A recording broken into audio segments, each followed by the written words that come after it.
Good day tayo mga kabayan, no? Nandito kami ngayon sa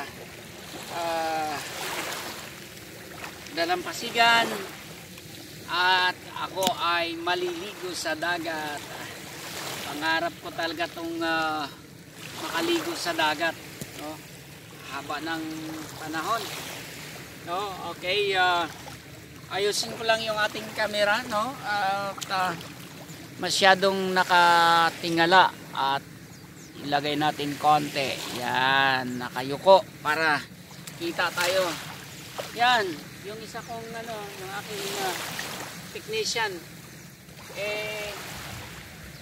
nakaligo na. Takot sa buhangin lang. Dito, nababalik ka na rito eh. Oh, di ba? Ay. Maligo na kayo.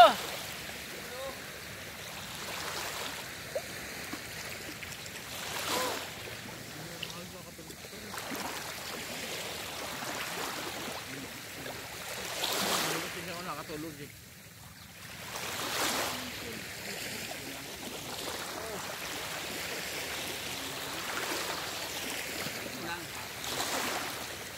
Maliligo talaga sa tabi, no? Oh my God. Good morning! Morning! Good morning! Ito yung matagal kong pangarap na maligo dito sa dagat. Bagamat malamig pa. Malamig! Ay! Ako! Ay! Hoy! Grabe! Oh, malamig, mga kabayan. Pero wala yang lamig na yan. Woo! Magaluwang yung bilan ng bag to. Wah!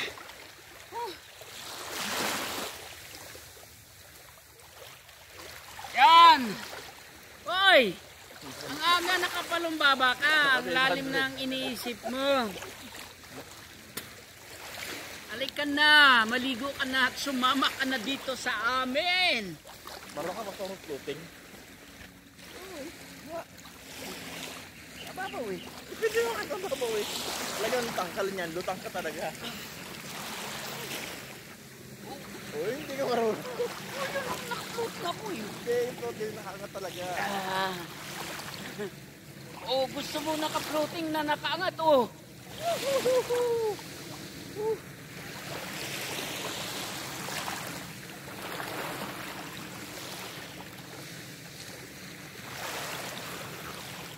Ito floating, nakaangat talaga.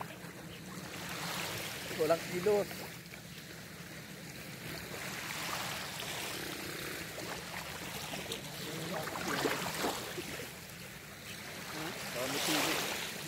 Wala kasi Yung tayo mo ka ako. Yan, wala pa naman siguro sa talungo ang tawagin.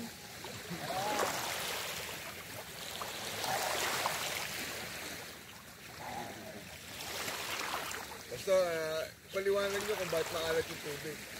Sinabi ko na kanina sa unang vlog ko eh.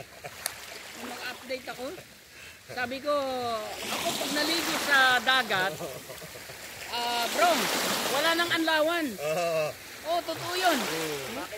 Wala na akong anlawan kinabukasan kasi nga hindi naman na-prove ng sayan sa na pag-aaral na ang dagat ay gamot.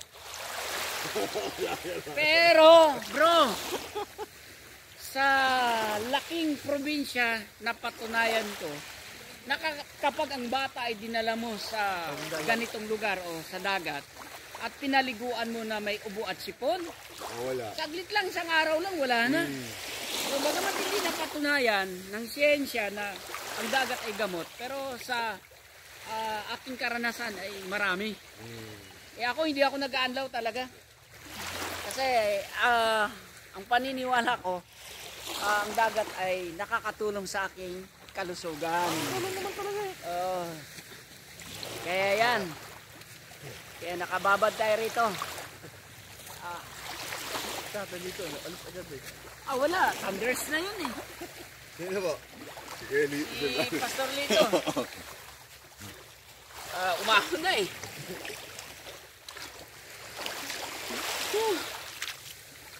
Iikot ko lang kayo muli mga kabayan. At yan. Sinsya na kayo, nakahubad ako. Kasi siyempre, naliligo ako eh. Oy, ikaw. Ayan, nakahubad ka rin. Siyempre, naliligo ka eh.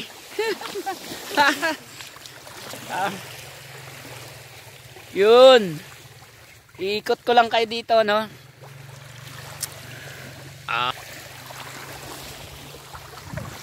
So, ayan na. Sumikat na ang araw. Yun. Sumikat na ang araw.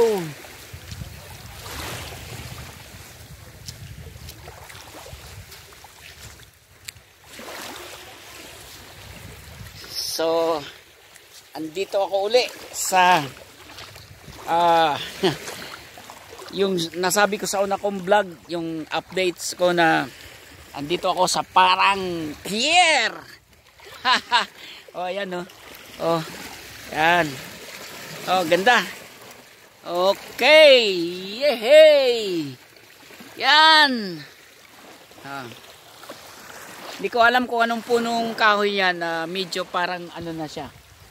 Malapit na siyang matuyot, no? Hindi ko alam kung anong kahoy yun, no? Ayan.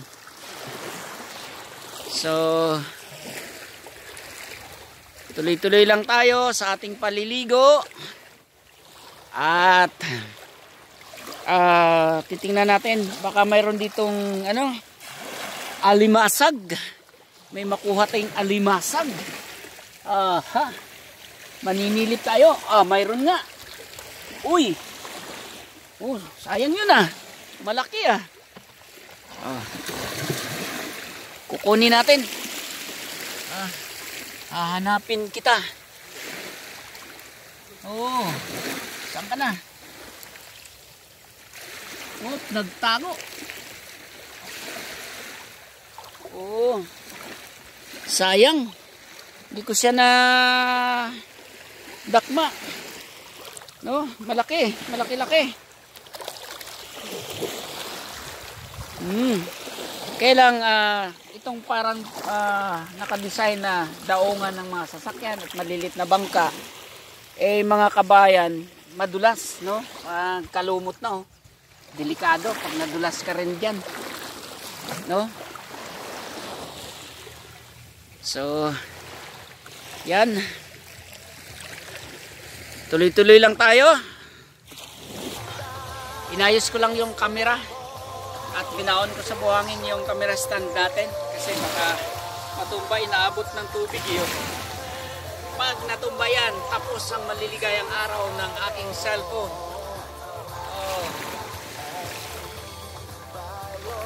Liligo tayo ulit. Uy, mga kabayan, halina kayo, maligo na kayo. Ang sarap. Pastor Lito, halika na, maligo na.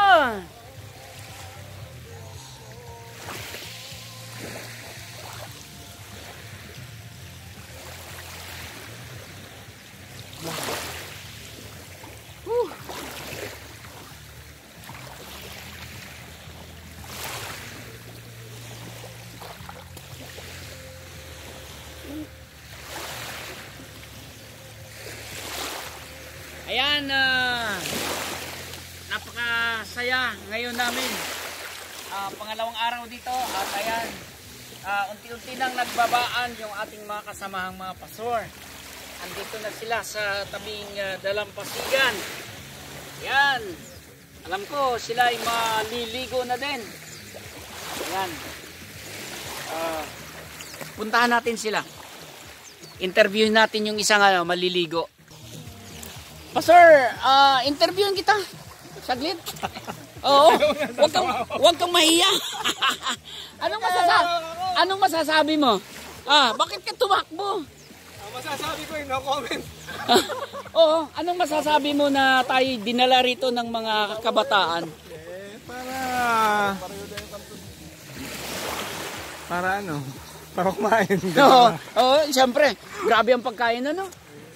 Walang patid yung ma-appreciate yung mga creation ni Lord, napakaganda. Oo, yung updates natin sa hapunan natin sa walang patid, walang halos hindi maubos ang pagkain ano. Oh, grabe. Sobra ang talaga ng mga kabataan natin sa ating mga kapastoran. So ito yung pastor namin sa Nabotas, no. Kapag kayo ay malapit yan sa Nabotas, dumalaw kayo sa church na pinangungunahan ni Pastor Lito D. Guzman. Amen. Pumunta kayo, lalo na malapit na yung kanilang anniversary. October ano ba yon? 16, no? So yan, kung kayo ay malapit kayo sa Nabotas, Caloocan, ano pa yung isang syudad, Nabotas, Malabon. No, may church tayo diyan. No, pumunta kayo at ito yung aming puging pastor na nangunguna diyan. No, babay ka na, pastor? Okay. Yan, dito naman tayo sa isang pastor na nag-exercise. Tingnan mo naman, sumayaw yan. Grabe, pugi sumayaw. Ang pugi sumayaw ni pastor. Gandang umaga. Anong masabi mo, pastor, sa ginawa ng mga kabataan sa atin? Praise God. At talagang napakaganda. Talagang nag-enjoy kami sa araw na ito, sa 2 araw na ito na kami ay may pahinga. Worth it talaga, pastor, na? Worth it naman. Grabe. Matindi talaga yung appreciation nila, ano? Grabe. For the first time na nangyari ito sa atin, na lahat ng pastor, halos lahat ng pastor natin ay nilabas nila. So salamat sa kanila, yung effort na ginawa nila at saka yung pinasaya kami nila. At salamat ay laging sabi nga ay talagang na-appreciate namin lahat yan. Mula sa puso po namin, ang pasalamat namin sa kanilang ginawa para sa amin. So yan ang pastor natin sa Baliti, Batangas. Kung kayo ay malapit dyan, no, ang church natin ay talagang nag-grow, no? Siya yung ating pastor, siya yung magiting nating pastor, poging pastor na nangunguna doon sa Church of God's Miracles sa lugar ng Balete, Batangas. Kaya dumalaw na kayo, pumunta na kayo. So yan. So salamat, pastor. Bye-bye ka na, pastor. Bye-bye. God bless. Yan, tuloy-tuloy tayo sa ating itong paligo, no? Lulubog tayo ulit. Yay! Oh, yak! Woo! Woo! Doon, puro mga bato sa bansang doon. Doon eh. Kaya dito lang tayo sa tabi. Buhangin.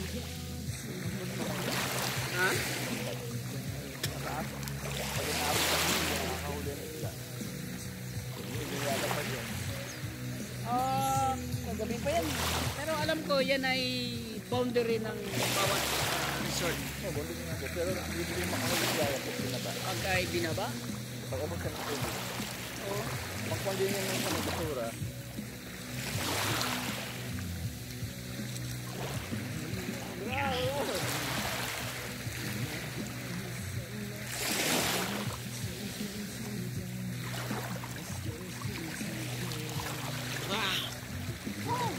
Kaya tayo lagi na lang tayong nakaka-copyright, so kailangan ko nang mag-voice over. Lahat ng halos lahat ng video ko ay copyright, so dito ay voice over natin para hindi tayo makopyright ng tugtog.